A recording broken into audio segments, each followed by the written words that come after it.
Dear 9th class student, मैं Narendra sir आज आप लोगों के लिए ज्योग्राफी का नेक्स्ट टॉपिक लेके आया हूँ।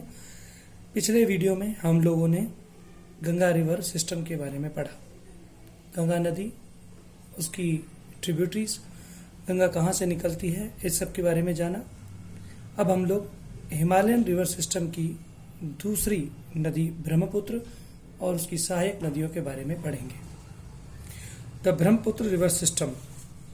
ब्रह्मपुत्र नदी तिब्बत की मानसरोवर झील के ईस्ट में सिंधु और सतलुज के ओरिजिन के काफ़ी पास से निकलती है।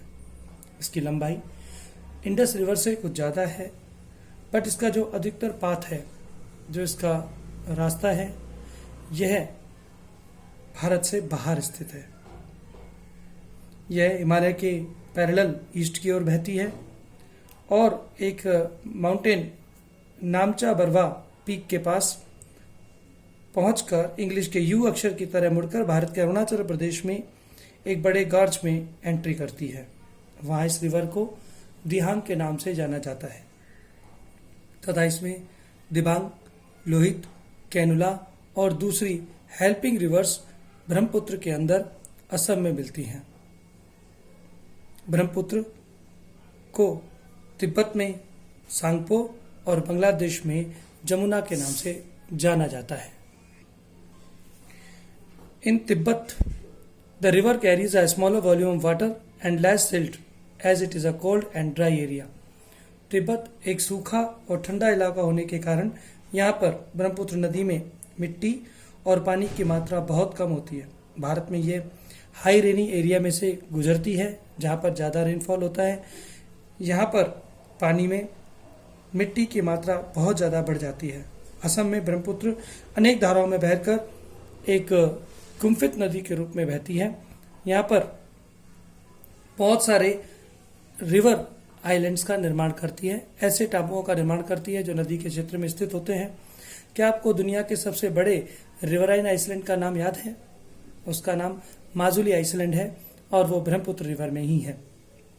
हर साल every year during the rainy season, बरसात के मौसम में यह नदी अपने किनारों से ऊपर की ओर बहती है तो इसमें बाढ़ आती है, जिससे असम और बांग्लादेश में बहुत बड़ा नुकसान होता है। नॉर्दर्न इंडिया की अन्य रिवर्स के अपोजिट ब्रह्मपुत्र नदी में सिल्ट बहुत ज़्यादा होता है। इसके कारण नदी का लेवल अप हो जाता है, हाई हो जाता है। इससे रिवर बेड ऊपर हो जाते हैं, जिससे यह नदी बार बार अपने रास्ते में परिवर्तन लाती है।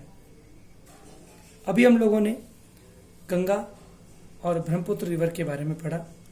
अब इंडिया के दूसरे रिवर सिस्टम के बारे में पढ़ेंगे, पेनिनसुलर रिवर्स, अर्थात प्रायद्वीपीय नदियाँ। वे सब नदियाँ जो भारत के साउदर्न पार्ट से निकलती हैं उन्हें पेनिनसुलर रिवर्स बोला जाता है। पेनिनसुलर रिवर प्रायद्वीपीय भारत में मुख्य जल विभाजक का निर्माण वेस्टर्न घाट द्वारा होता है। वेस्टर्न साइड की प्रायद्वीपीय भारत की, पेनिनसुलर इंडिया की अधिकतर नदियां हैं महानदी, गोदावरी, कृष्णा और कावेरी। ये सब ईस्ट की ओर फ्लो करती हैं तथा बे ऑफ बंगाल में गिरती हैं। ये नदियां अपने मुहाने पर डेल्टा का निर्माण करती हैं तथा वेस्टर्न घाट से वेस्टर्न साइड में बहने वाली बहुत सारी छोटी छोटी नदियां भी हैं, जिनमें सिर्फ दो ही बड़ी नदियां हैं, नर्मदा एंड तापी। ये सब वेस्टर्न साइड की ओर बहती हैं तथा एक एस्चुरी का निर्माण करती हैं, बहुत ऊंचाई से नीचे की ओर गिरती हैं। इनकी जो रास्ता होता है, ड्रेनेज वाटर होता है, इसमें बहुत कम होता है। अब हम लोग अलग अलग नदी सिस्टम के बारे में जानेंगे, जैसे Narmada river system. Narmada river basin. Narmada नदी मध्य प्रदेश में अमरकंटक की पहाड़ियों से निकलती है तथा वेस्टर्न में एक एस्चुरी से गिरकर समुद्र में गिरती है। समुद्र तक पहुंचने तक यह नदी बहुत सारे दर्शनीय स्थलों का निर्माण करती है। जबलपुर के पास संगमरमर की चट्टानों से यह नदी एक गहरे गार्ज में बहती है तथा बहुत ऊंचाई से गिरती है, जहां पर यह धुआंधार जलप्रपात का निर्माण करती है। यह नदी धुआंधार वाटरफॉल्स को बनाने के बाद उसमें गिरती है। नर्मदा की हेल्पिंग रिवर्स बहुत छोटी हैं। इनमें से कुछ नदियां अधिकतर इसमें राइट एंगल साइड से मिलती हैं। नर्मदा बेसिन का अधिकतर हिस्सा MP और कुछ कुछ भाग गुजरात में है।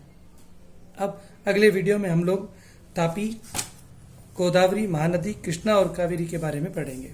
Thank you.